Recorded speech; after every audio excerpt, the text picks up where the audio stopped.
Our Jeff Darlington added more context to a complex situation, tweeting, "I'm told NFL is appealing for an indefinite suspension that would be a minimum of 1 year, but perhaps more significant given the structure of Watson's contract. Source tells me the NFL's appeal will also include a monetary fine. Money is now a significant part of the equation." Now, Dominique, how has the league handled this situation so far? I'd say strategically is how they've handled it. And I'm not under any misconception that a for-profit entity is going to be morally superior. Like their morals is not what guides them. I'm not saying that they are amoral. I'm sure their morals are somewhere on their stack rank lists of motivations. But at the top of that list is profit. Yeah. And what comes with that is wanting to perceive, or wanting the league to be perceived as clean, and wanting the Shield to be perceived as clean, so that companies are fine with partnering with them, sponsoring them, so that we are comfortable watching it, and so that they can sell merchandise. Like, that is their number one chief concern. And I think the strategic part of this was the reason why, or it feels to me, the reason why they changed the CBA to go to an independent person is because before, Roger Goodell would pass out a punishment, and then we would spend weeks criticizing Roger Goodell for the punishment that he has made. Now they've changed it.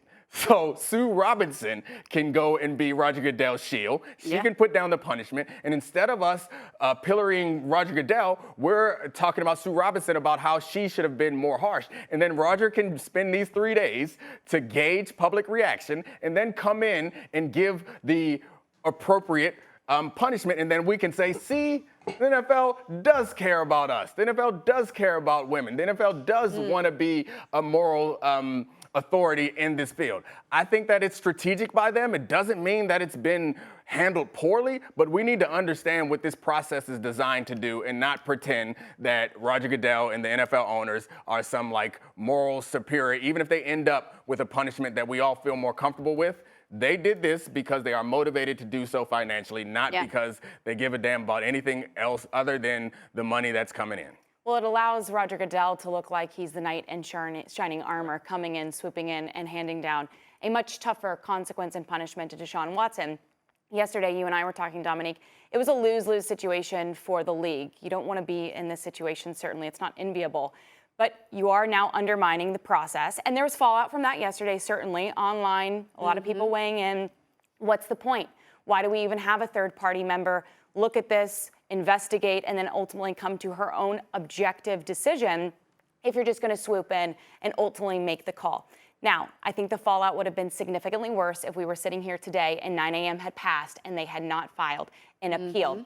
So what happens next is going to be very, very interesting, because the NFLPA will get to respond to this appeal. They have 2 days to be able to do it. And then Roger Goodell either gets to decide he is going to be, the term we continue to say, judge, jury, and executioner, or he gives it to a designee. I think Roger Goodell needs to stand in front here and say, this is my decision. I am going to decide what happens to Deshaun Watson. And if that ultimately is an indefinite suspension for an entire year, I think we can all get behind it. And yes, we will discuss the process and how it needs to change moving forward. But I think that this is a turning point for Roger Goodell's legacy as the commissioner of this league. In 2014, he had a blunder, and that was suspending Ray Rice for 2 games. The policy then changed after that because of the fallout. I think we are seeing Roger Goodell in real time try to change the policy and say, we are going to do better. We are not going to be soft on sexual misconduct, sexual assault, sexual harassment, domestic violence moving forward. It starts today with this appeal. I think he should stand front and center and make the ultimate decision. Yeah, ironically, I mean, this may be hard for people to believe, but I'm going to give the league a little bit of a benefit of the doubt in this case, simply because were it not for the fact that, as it was collectively bargained, that the NFL would have handed over decisions like this to a third party, Roger Goodell may have come down on Deshaun Watson very, very hard from the get-go if he was the one who was still deciding punishment on his own, as he has done in the past. Because, am I not correct in saying that the league initially wanted a very significant suspension right from the get-go? And obviously, by the league, obviously that also includes Roger Goodell. Were they not, initially looking for something upwards of a year, taking him off the field for a year with a hefty fine upwards of $8, $9, $10 million?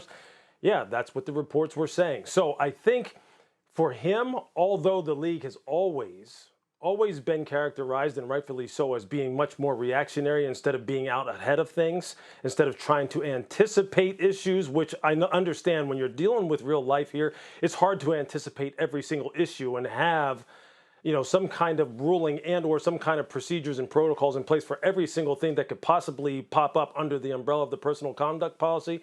The fact of the matter is, though, the league has been very reactionary in these kinds of issues, and they have reacted based off of what public perception is and what public blowback is and what public opinion is. In this case, I think they were trying to be much more out in front of it in terms of how they felt about it, given what the evidence was and what they were suggesting.